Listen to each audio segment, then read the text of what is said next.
जब जेब खाली हो जाएगी ना मेरे भाई, सबसे पहला सवाल वो ही तुमको उठाएगी कि तुम कर क्या रहे हो करियर को लेके।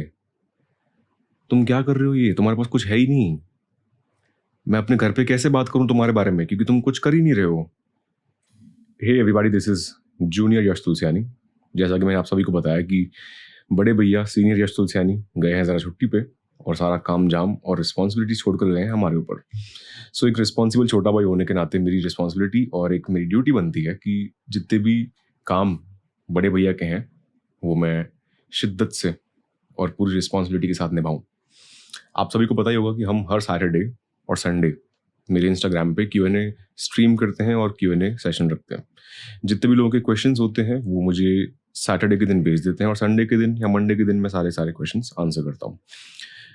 उसी चीज़ के रिगार्डिंग मैं अभी एक सीरीज स्टार्ट कर रहा हूँ जहाँ पर आप सभी के क्वेश्चंस अब से मैं वीडियोस के फॉर्मेट में अपलोड करूँगा, ताकि फुल लेंथ एक्सप्लेनेशन दे सकूँ मैं, राइट।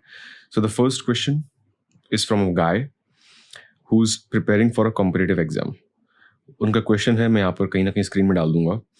क्वेश्चन है कि I am preparing for a competitive exam, I can't focus because of my crush, भैया प्लीज़ हेल्प। एक लड़का है जो किसी कॉम्पिटिटिव एग्जाम के लिए प्रिपेयर कर रहा है और वो अपनी पढ़ाई पे फोकस नहीं कर पा रहा या फिर अपने एग्जाम पे फोकस नहीं कर पा रहा बिकॉज ऑफ हिज क्रश। उसको किसी लड़की पे क्रश है और इस वजह से वो बहुत ही डिस्ट्रैक्टेड है। ही इज सेइंग भैया प्लीज़ हेल्प। सबसे पहले तो यार मेरे भाई, मेरे दोस्त, कोई भी भैया तुम्हारी हेल्प नहीं कर सकते, तुमको खुद की हेल्प खुद करनी पड़ेगी। मैं एक मेरा ओपिनियन दे सकता हूँ कि यूँ समझ लो, एक इमेजिनरी सिचुएशन बनाते हैं। हाइपोथेटिकली आपकी जो क्रश है वो आपकी गर्लफ्रेंड बन चुकी, आप रिलेशनशिप में आ चुके। अब मुझे बताओ कि जिस एग्ज़ाम के लिए आप प्रिपेयर कर रहे हो, क्या वो एग्ज़ाम का जो रिजल्ट है उस लड़की को मैटर करेगा? ऑफ कोर्स करेगा। क्या आप करियर में सक्सेसफुल हो या नहीं, आप करियर वाइज अच्छा कर रहे हो या नहीं, कुछ अच्छे पैसे कमा रहे हो या नहीं, क्या ये चीज़ उसको मैटर करेगी, वो कंसिडर करेगी? ऑफ कोर्स करेगी।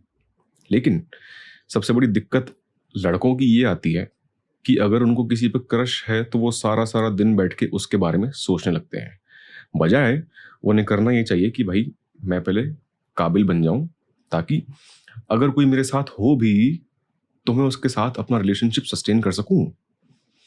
मैं कभी ये एडवाइस नहीं करता कि अरे सब कुछ छोड़ छाड़ के किसी पर ध्यान मत दो, क्योंकि ये बहुत ही नेचुरल है, बहुत ही ऑब्वियस है कि आप टीनेज में या फिर 20s में आपको किसी न किसी के लिए आप अट्रैक्टेड होगे। अगर लड़के हो तो लड़कियों के लिए, लड़कियां हैं तो लड़कों के लिए। बट लड़कों के मैटर में ये आता है कि वो अगर किसी के लिए थोड़ी सी भी फीलिंग्स आती है तो सभी चीज़ें छोड़ छाड़ के, सभी अपने गोल्स छोड़ छाड़ के, अपना करियर छोड़ छाड़ के, अपनी पढ़ाई छोड़ छाड़ के सारा दिन बैठ के उसकी स्टॉकिंग कर रहे हैं।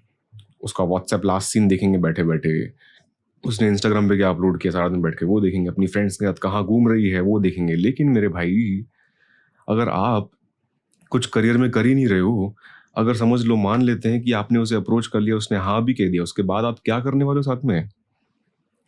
6-8 महीने 1 साल तक रिलेशनशिप चलेगा, उसके बाद एक दूसरे को बस कोसते रहोगे। क्यों? उसका सबसे इंपॉर्टेंट प्राइमरी रीजन ये है कि आप करियर वाइज स्टेबल नहीं होगे।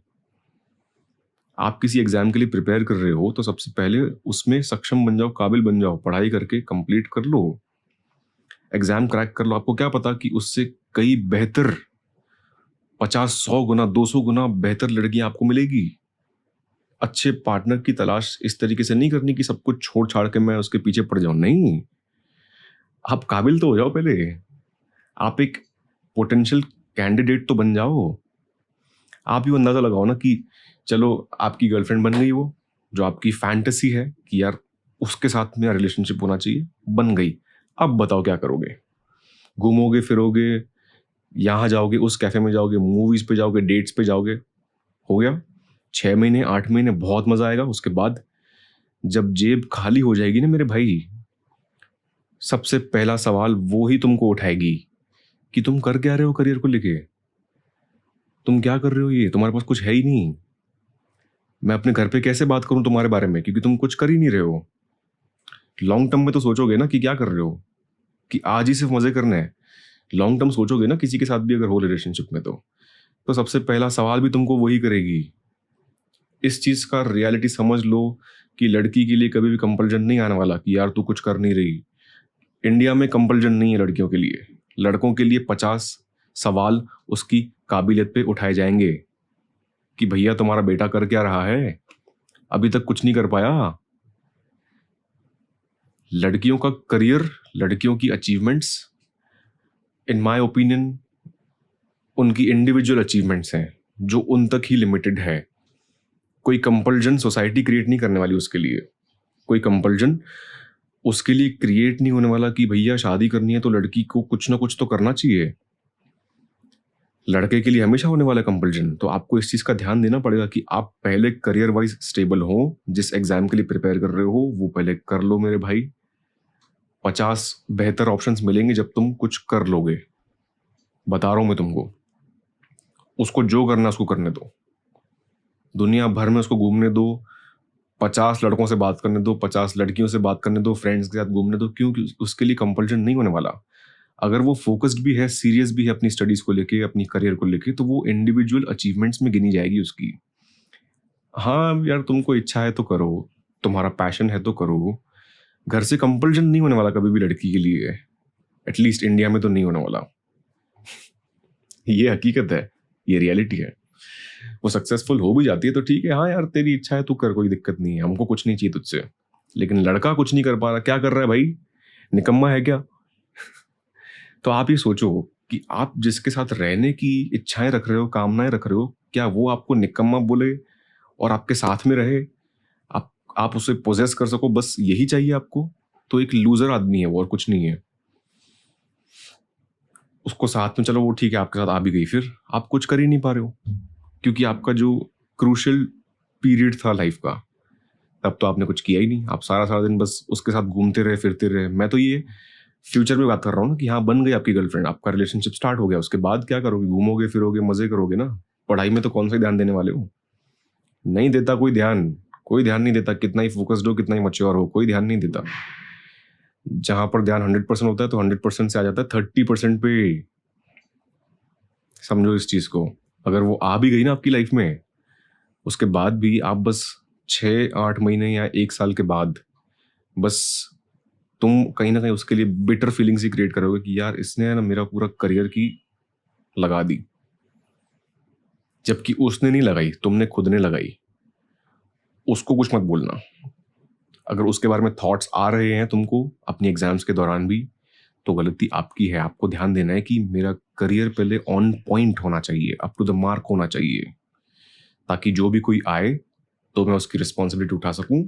जो भी कोई आए मेरी लाइफ में लड़की, तो मैं उसकी जिम्मेदारी उठा सकूं। एक मैच्योर, एक अडल्ट, एक ग्रोन अप आदमी की तरह बिहेव कर सकूं, ना कि एक लड़के की तरह जो सिर्फ उसको डेट पे ले जाए, कॉफी पिलाए, घुमाए फिराए।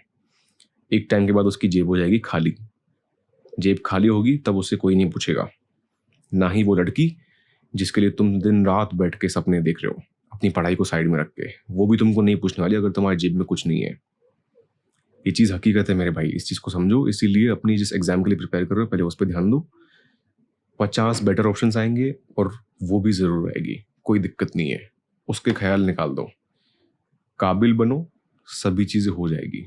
Right? I hope all of this make sense to you.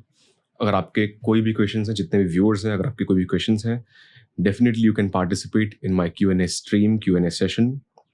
Her Saturday करते हैं हम इंस्टाग्राम पे। सो जाओ इंस्टाग्राम फॉलो कर दो @यश और नोटिफिकेशन मिलती रहेगी। तो प्लीज़ मैं स्टिकर डाल दूंगा, आप पार्टिसिपेट कर सकते हो, आपके क्वेश्चन भेज सकते हो, and I try to come up with a sensible solution at least. ठीक है, I see the next one, and till then remember, keep shining.